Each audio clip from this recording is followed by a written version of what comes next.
Assalamualaikum dan selamat sejahtera. Salam Madani. Okey, baik. Hari ini saya akan menerangkan tentang secara ringkas apa itu masyarakat pelbagai budaya di Malaysia. Okey, secara ringkasnya, Malaysia adalah sebuah negara yang unik dan kaya dengan pelbagai kaum, agama dan budaya. Salah satu elemen penting dalam identiti negara ini ialah bahasa. Mengapa saya cakap begitu? Kerana di negara kita terdapat pelbagai kaum yang dominan, antaranya adalah Melayu, Cina dan India, di mana ketiga-tiga kaum ini menggunakan bahasa yang berbeza berdasarkan bahasa ibunda mereka.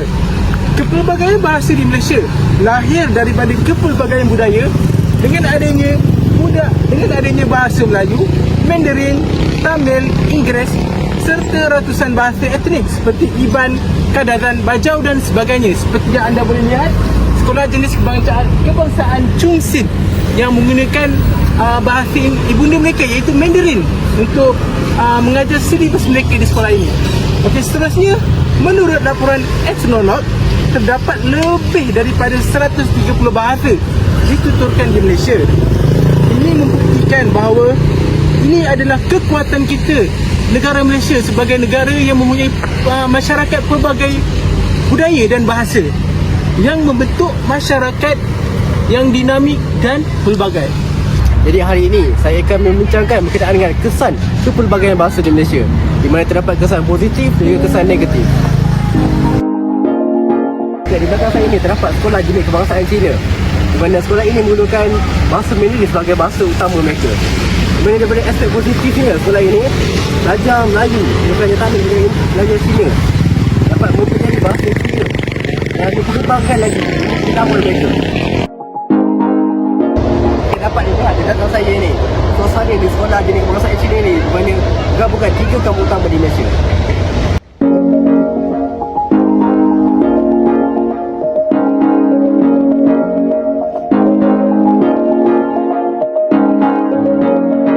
Daripada sudut pandang negatif pula, sebabkan wujudnya perkepelbagaian bahasa di Malaysia ini menyebabkan bahasa kebangsaan kita iaitu bahasa Melayu ni diabaikan ataupun dipinggirkan, di mana ada setengah individu yang lebih mementingkan bahasa ibunda mereka diguna pakai dan tidak mementingkan bahasa kebangsaan.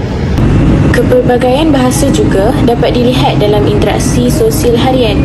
Contohnya, kita biasa dengar bahasa rojak seperti gabungan bahasa Melayu, bahasa Inggeris, Mandarin atau Tamil. Ini berlaku secara semula jadi, terutama di bandar. Kajian Universiti Malaya menunjukkan semakin ramai belajar Melayu, belajar Mandarin dan Tamil serta sebaliknya. Ini menunjukkan bahawa bahasa bukanlah penghalang tetapi merupakan jambatan kepada perpaduan. Secara keseluruhannya, kepelbagaian bahasa bukanlah satu halangan tetapi satu aset berharga kepada negara. Untuk memastikan perpaduan terus kukuh, kami mencadangkan beberapa cadangan, iaitu galakkan pembelajaran bahasa ketiga di sekolah ataupun di tempat-tempat lain. Yang kedua ialah anjuran program pertukaran budaya antara kaum. Yang ketiga ialah tingkatkan penggunaan bahasa Melayu sebagai bahasa perpaduan tanpa mengabaikan bahasa ibunda. Yang keempat ialah peranan media massa dalam memaparkan keharmonian bahasa. Yang kelima ialah kepelbagaian bukanlah punca perpecahan jika kita bersatu dengan kefahaman. Kesimpulannya, kepelbagaian bahasa bukan satu halangan tetapi satu kekuatan yang membentuk identiti Malaysia. Bahasa menjadi jambatan antara kaum dan budaya dengan saling memahami antara satu sama lain, termasuk memahami bahasa masing-masing. Kita dapat hidup dengan lebih harmoni. Walaupun kita berbeza, kita tetap satu bangsa, rakyat Malaysia yang bersatu hati. Salam sejahtera kepada saudara berdua.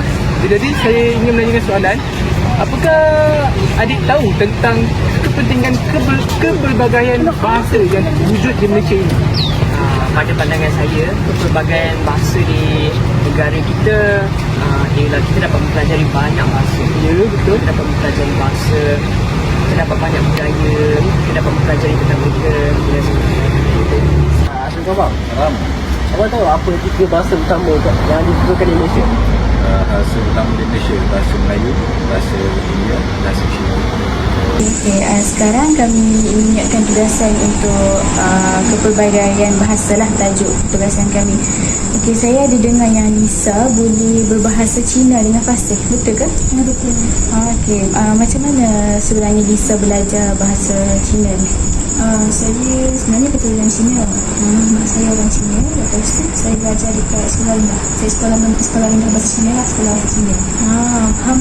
Jadi bagi Lisa senang ke susah nak belajar bahasa ni? Saya belajar daripada TK sampai darjah 6 dalam 8 tahun. 8 tahun tu proses dia agak lama, daripada senang ke susah. Jadi sekarang dia dah belajar balik macam mungkin agak senang lah kalau bagi saya sebab dia belajar lama tu. Kiranya Lisa memang sekarang sangat pastilah bahasa Cina.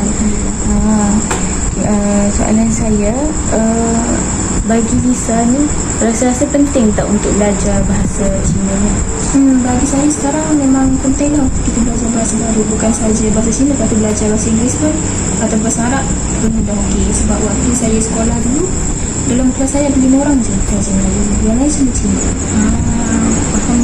Jadi bahasa Cina ni sangat datangkan kepentingan untuk Lisa lah, sebab boleh bercakap dengan jadi Lisa pun senang untuk berkomunikasi dengan bangsa lain.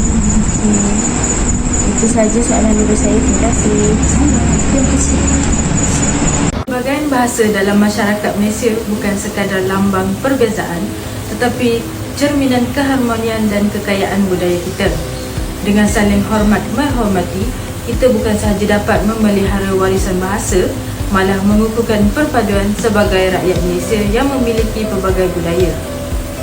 Jadi, marilah kita meraihkan kepelbagaian ini sebagai satu kekuatan demi masa depan yang lebih bersatu. Bersama kami raihkan suara rakyat Malaysia. Rasa jiwa bangsa. ஒற்றுமையில் பல்வகைமை. ஒற்றுமையில் பல்வகமை. Yaku uliah nyerakup ke kawal kita.